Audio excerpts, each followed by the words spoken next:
Donald Trump was having a psychotic meltdown all of last night as his war in Iran has taken a turn for the worse, as we are learning that our munition stockpiles are running out. Donald Trump was freaking out last night, and he erratically posted, "The munitions are not running out. We can use them forever. Everybody, we can go to war forever if we want to." Let me show you what he was posting. He was also doing bizarre posts about Richard Nixon and how Nixon wasn't able to destroy the deep state, and that's why he was taken down. But Donald Trump is able to destroy the deep state proactively. Then Donald Trump is making deranged posts about the 2020 election. This is what he's posting all night long. What the hell is going on? Here's what Donald Trump posted, though. He goes, "The United States munition stockpiles have, at the medium and upper medium grade, never been higher or better. As was stated to me today, we have a virtually unlimited supply of these weapons. Wars can be fought forever and very successfully using just these supplies, which are better than other countries' finest arms." Pause there. So you're saying that we should be going to war forever and that we have munitions that never end? We know you're lying about that. What are you talking about? This is at the same time we know that you are moving some of the munitions and the THAAD systems and the Patriot systems from South Korea and from Asia right now to the Middle East. And this is as you are now no longer making good on the deal to give Taiwan $12 to $13 billion in weapons and military aid. But go on. Donald Trump then says, "At the highest end, we have a good supply, but are not where we want to be. Much additional high-grade weaponry is stored for us in outlying countries." In other words, he's going to take the systems from Ukraine and from Asia. That's what he's basically saying right there. Now, if you guess that he's going to now attack Joe Biden in this post because Trump exhibits zero leadership qualities and all he does is blame others, you would be right. He goes, "Sleepy Joe Biden spent all of his time and our country's money giving everything to P.T. Barnum, Zelensky of Ukraine, hundreds of billions of dollars worth. And while he gave so much of the super high end away free, he didn't bother to replace it."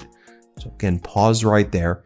You do realize right now, probably the only leader in the world with the institutional knowledge how to stop these Shahed drones and ballistic missiles from Iran is Zelensky. Ukraine actually has the expertise in order to be helpful right now to the United States. But Donald Trump is spending his time attacking Zelensky, calling him P.T. Barnum. Hey, Donald, you do realize that the alliance that exists, or are you too dense and stupid to realize, is between Iran, Russia, and China? Like, you do realize that? Well, maybe you do, because every one of the actions that you're taking would be a textbook of how you would destroy the United States. What, maybe your tariffs against the world didn't do it, and maybe all of your other attacks against Europe and your threats of invading Greenland and Canada, maybe that didn't do it. So finally, you just said, you know what we're going to do? Let's just do a never-ending war in the Middle East and not explain it at all, and we're going to attack everybody and then see what happens, because that seems to be what we are observing as I read this. Then he goes on to say, "Fortunately, I rebuilt the military in my first term and continue to do so. The United States is stocked and ready to win big. Thank you for your attention to this matter, Donald J. Trump." Do you see why this guy bankrupted everything he's touched before? Do you see why he is literally the worst decision maker and the worst possible person for this position, like that could exist? Also, just some other posts that he was making. I'm not going to belabor these points because I want to focus on important facts to share with you. But Donald Trump saying, "American elections are rigged, stolen, and the laughingstock all over the world. We either have to fix them or we won't have a country any longer." Or Donald Trump says that he purges his enemies before they purge him, unlike Richard Nixon. And he's posting photos of phony. Well, it's enough. I don't need to share that with you anymore. But anyway, Donald Trump, as all of this is happening, we know that the United States is considering the relocation of air defense systems and other military assets from South Korea and elsewhere into the Middle East because we are running out of munitions. Also, when Marco Rubio held that press conference yesterday and admitted that Israel forced the United States into war with Iran, when Rubio was asked what was imminent about the need to go to war with Iran, and he said, well, we know that Israel was about to attack Iran, and if Israel attacked Iran, Iran would strike the United States. So that's why we struck Iran with Israel, because Israel was going to attack them anyway. That's why it was imminent. Verbatim what Rubio said. But in addition, there were other parts of that press conference I want to highlight about the munitions, where Rubio says one of the big issues America's facing is that Iran is producing over 100 missiles a month, while the United States can only make 6 or 7 interceptors a month. Do you realize he's saying the quiet part out loud? Just listen to what he says here. Play this clip. They are producing, by some estimates, over 100 of these missiles a month. Compare that to the 6 or 7 interceptors that can be built a month. They can build 100 of these a month, not to mention the thousands of one-way attack drones that they also have. And then I, of course, want to share with you one more time what Marco Rubio said, that Israel forced the U.S. into war with Iran. It is a direct quote. Democratic Senator Ruben Gallego responded, "What the F happened to America first?"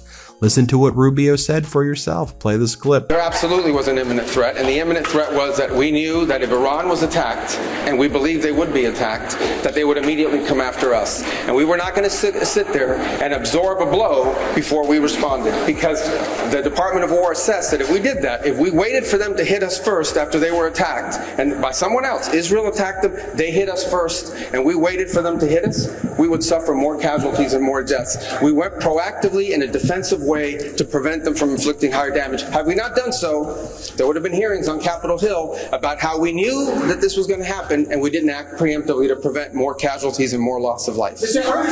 And then you had MAGA Mike Johnson echo this also. They had to evaluate the threats to the U.S., to our troops, to our installations, to our assets in the region and beyond. And they determined, because of the exquisite intelligence that we had, that if Israel fired upon Iran and took action against Iran to take out the missiles, then they would have immediately retaliated against U.S. personnel and assets. We have troops in harm's way, and we have many Americans in the region, and that was of great concern. Now, we're learning some additional details as well. CBS and others have reported about the 6 soldiers who we know died. That number is likely to climb. And the amount of seriously injured and wounded is about to climb. But these 6 troops that are confirmed dead were from that port in Kuwait, and they were in this kind of makeshift trailer area, and there really wasn't any incoming warning systems, did not work on time. The people who were in this makeshift area in Kuwait had actually recommended that this not be used because there were so many soldiers next to each other. It was very susceptible to drone attacks. And so there was lots of complaints about this kind of makeshift tactical operations center in these trailers and how vulnerable they were. But of course they were ignored by Pete Hegseth because, you know, he's too busy talking about the warrior ethos. This isn't a regime change, but the regime sure changed. Whatever the hell he was saying yesterday.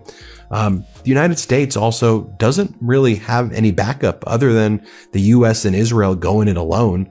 I mean, in France, you have President Emmanuel Macron saying, we ain't sending our Charles de Gaulle aircraft carrier for this. Ain't happening. In the UK, in their parliament, Prime Minister Keir Starmer addressed parliament and said, we will not commit our military to an unlawful war. Here, listen.